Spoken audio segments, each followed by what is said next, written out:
मागच्या भागामध्ये आपण बघितलं की रेक्टँगल टूल कशा पद्धतीने काढायचं आणि त्याबद्दल असलेले जे काही पर्याय आहेत ते देखील आपण बघितले.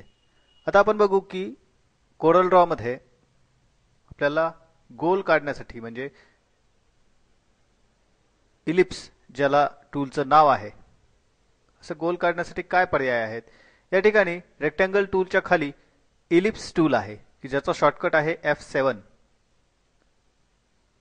तसं पाहिलं तर गोल हा शब्द पूर्ण वर्तुळासाठी आहे आणि इलिप्स म्हणजे अंडाकृती गोल ज्याला आपण म्हणतो.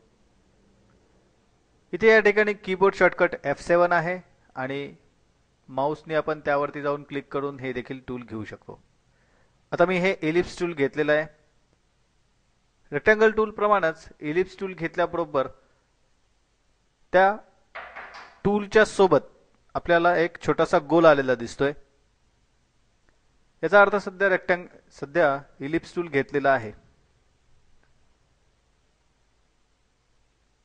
माऊसचं पॉइंटर क्लिक करून मी वर्तुळ जे गोल आहे हा गोल काढण्यासाठी सुरुवात केली.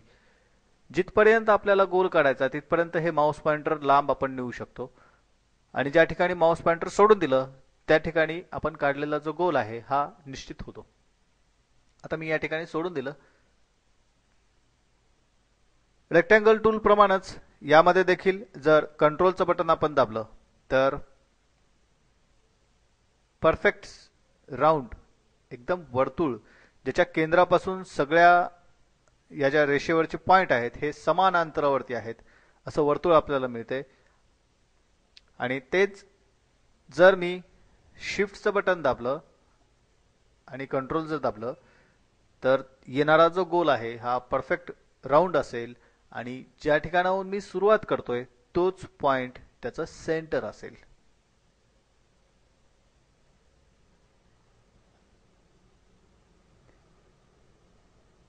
कंट्रोल आणि शिफ्टचं बटन दाबलंय. परत एकदा कंट्रोल आणि शिफ्टचं बटन दाबून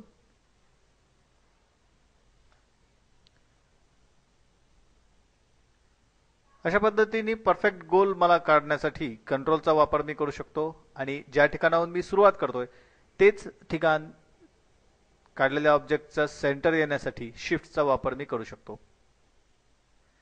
ज्या पद्धतीने रेक्टँगल टूल मध्ये आपल्याला तिरपा जर आयात किंवा तिरपा रेक्टँगल काढायचा असेल तर 3 पॉइंट रेक्टँगल टूल आहे.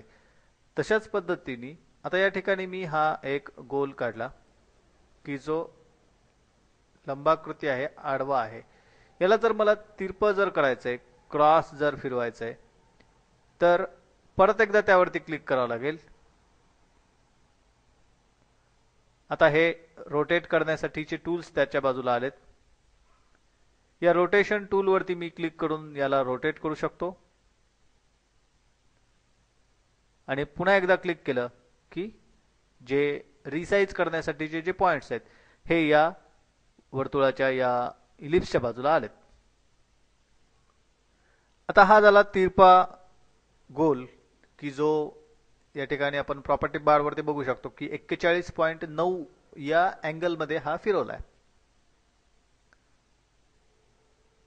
हे झालं 2 स्टेप मध्ये काम झालं की एका स्टेप मध्ये मी गोल काढला त्याच्यानंतर दुसऱ्या स्टेप मध्ये त्याला फिरवला.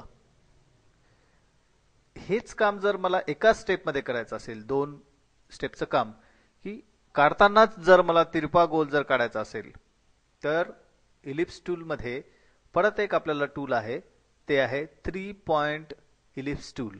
म्हणजे 3 पॉइंट मध्ये आपण इलिप्स काढू शकतो. या ठिकाणी मी 3 पॉइंट इलिप्स टूल घेतला. सगळ्यात पहिलं काम आहे की एक सुरुवात करून रेष काढणं. मी माऊस पॉइंटर क्लिक केलं अजून सोडलेलं नाहीये. आता मी ही रेष ज्या ठिकाणी सोडून देईल ती रुंदी असेल त्या वर्तुळाची आणि त्याच रेषेला समान असं जाडी असलेलं वर्तुळ मी काढू शकतो. आता या ठिकाणी मी सोडून दिलं माऊस पॉइंटर. माऊस पॉइंटर सोडल्याबरोबर किती जाड तो वर्तुळ पाहिजे हे मला पर्याय या ठिकाणी मी माऊस पॉइंटर सोडताना ठरवू शकतो की किती जाड कमी जर मला पाहिजे असेल तर आता मी सोडून देऊ शकतो आणि जर यापेक्षा थोडंसं जाड आणखीन पाहिजे असेल तर मी हे वाढवू शकतो. आता या ठिकाणी मी सोडून दिलं, माऊस पॉइंटर क्लिक केलं. क्लिक केल्याबरोबर तो जो काही मी वर्तुळ काढतोय तो फिक्स झाला. परत एकदा या ठिकाणी काढून बघू.